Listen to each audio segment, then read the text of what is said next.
Good evening. I'm Taylor Thomas with the CTV News Update. The July primary is over, but the County Board of Elections is still counting ballots. This was the scene at Lake Arbor Elementary School this morning. As we reported earlier, workers began processing mail-in ballots last Thursday. Today, workers are now counting about 10,000 provisional ballots. And then we have an additional, a little over 2,000 mail-in ballots that we're adding to that just to verify that, to protect the integrity of the vote in case there was one person that voted a provisional ballot at a precinct. We are on track to complete our ballot count on Friday, July 29th, and so I'm really confident that we're going to make that happen. Alexander says the County Board of Elections received more than 45,000 mail-in ballots. President Joe Biden is now COVID-free. He made the announcement this morning from the Rose Garden. This after negative tests yesterday and today. He urged Americans to take the virus seriously and to use the resources that his administration has put in place to help them. You don't need to be president to get these tools used for your defense. In fact, the same booster shots, the same at-home test, the same treatment that I got is available to you. My administration has made sure that all Americans across the country, from all walks of life, have free access to those tools. Biden reminded Americans that they can get free home COVID testing kits and vaccinations or booster shots by going to the website on your screen, which is covid.gov. Coronavirus cases across Maryland are going up. The Maryland Health Department reports more than 1,600 new COVID cases in the last 24 hours. 20 Marylanders have recently died from the virus. This brings the state's death toll to more than 14,600. Mask up, Montgomery County. That is the recommendation from the CDC and the County Health Department. It follows a surge of COVID-19 cases over the last 7 days. In fact, the CDC has increased the county status from medium to high. Nationwide, health officials are seeing increasing numbers. On average, 430 people die each day here in the U.S. due to COVID. The Prince George's School District has officially ended its mask mandate. PGCTV announced that all schools and facilities are mask optional for the upcoming school year. Officials encourage students and staffers to exercise good judgment and support individual mask wearing choices. The new school year, by the way, is set to start August the 29th.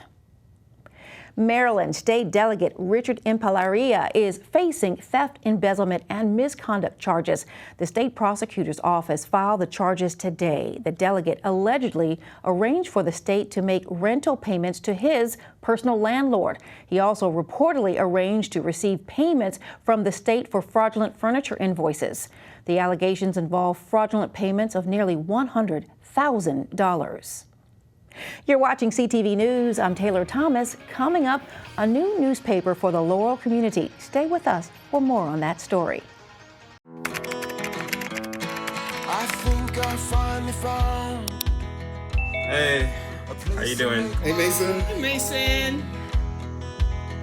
Got a new house. It's looking pretty cool so far.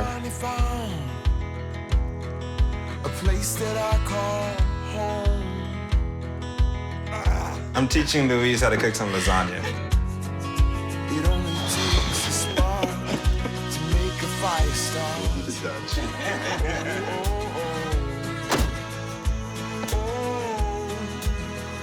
Thank you. Study, please.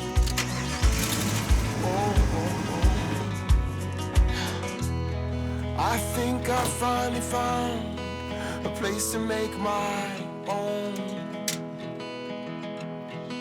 A place that I call home. This place that I call home. Welcome back. Good news, teachers in the state of Maryland.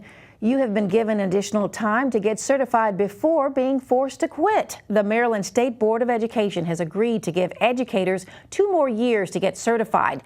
The decision will help schools across the state already struggling with staffing shortages. The extension will affect more than 3,500 conditional certified and resident teachers statewide. In Prince George's County, without this change, some 800 teachers were set to lose their jobs after the summer. Senator Chris Van Hollen joins a Republican colleague to introduce some bipartisan legislation. The bill is aimed at spurring greater research investment in historically Black colleges and universities while strengthening national defense, called HBCU RISE. The measure is an acronym for Research, Innovation, Security, and Excellence. I'm pleased that a bipartisan provision is included in here that was authored by our colleague, Senator Warnock, which will direct additional federal funds toward emerging research institutions of higher education, including our nation's historically Black colleges and universities and our minority-serving institutions. On top of that provision, I'm pleased that this bill includes a bipartisan measure that I wrote with Senator Tillis of North Carolina. Our provision would help advance the research classification of HBCUs around the country that already have strong research programs and make them competitive among the highest caliber of research universities for more federal funding. The bill is a part of a bipartisan package meant to improve investment in American semiconductor manufacturing and emerging technologies. Look to pay more rent if you live or want to live in Montgomery County starting next month. The reason the County Council on Tuesday chose not to vote on a measure that would have kept a continued cap placed on rental increases. County Executive Mark Elrich wanted the council to set the limit to no more than 4.4% for 6 months. The Montgomery County Renters Alliance says some renters are seeing increases of 20%. They fear this decision will price out current renters. The Small Multifamily and Rental Owners Association, however, says the limit on rental fees are hurting small landlords. The council president is hoping to take up rental stabilization measures when they return from their summer break in September. We now know the name of the victim in yesterday's fatal single-car crash in District Heights. Police have identified him as 61-year-old Anthony Beverly Sr. of Upper Marlboro. Beverly crashed into a tree on Elmhurst Street around 8:30 a.m. The cause, by the way, is still under investigation. The first edition of a new local newspaper is hot off the presses. Residents and businesses in the city of Laurel now have a new option for local news called the Laurel Independent. The new monthly newspaper began hitting mailboxes earlier this month. We've had a newspaper, the Laurel Leader, here in the community for over 100 years. But unfortunately, that has gone through a number of changes in ownership and has gradually stopped really covering local news. It brings in articles from other parts of the state, but is not a local newspaper anymore. So Craig Moe thought that we really needed a local paper. We're looking at how were businesses affected during COVID? How are they recovering in Laurel? You know, looking at council members, elections, school issues, school sports coverage, local athletes, anything focused on Laurel, local news, people, issues. There's gardening, Laurel restaurants, just a focus on Laurel, keeping it very, very local. The paper is being published by a Hyattsville nonprofit called Streetcar Suburbs. The organization also publishes the Hyattsville Life and Times and the College Park Here and Now newspapers. A Largo attorney is disbarred after lying about filing a lawsuit on a client's behalf for 6 years. The Maryland Court of Appeals unanimously disbarred Deidre Proctor, who worked in this building right here on Apollo Drive, after finding that she ignored discovery requests and lied to a judge. The High Court also found that Proctor charged unreasonable fees and practiced law while her license was suspended. For non-payment of dues, Proctor's office is now permanently closed. And still to come, we check in on Candy, our pet of the week. Stay with us for that.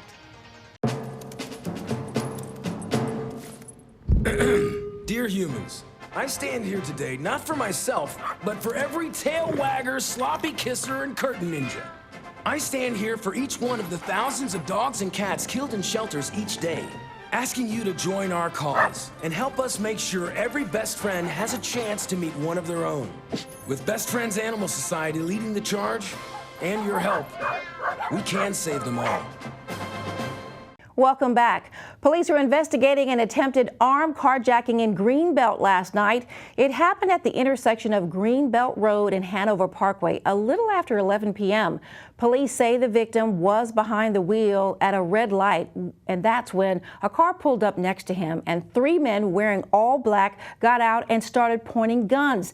The victim managed to escape, but police are asking that anyone with information on this incident call 301-474-7200.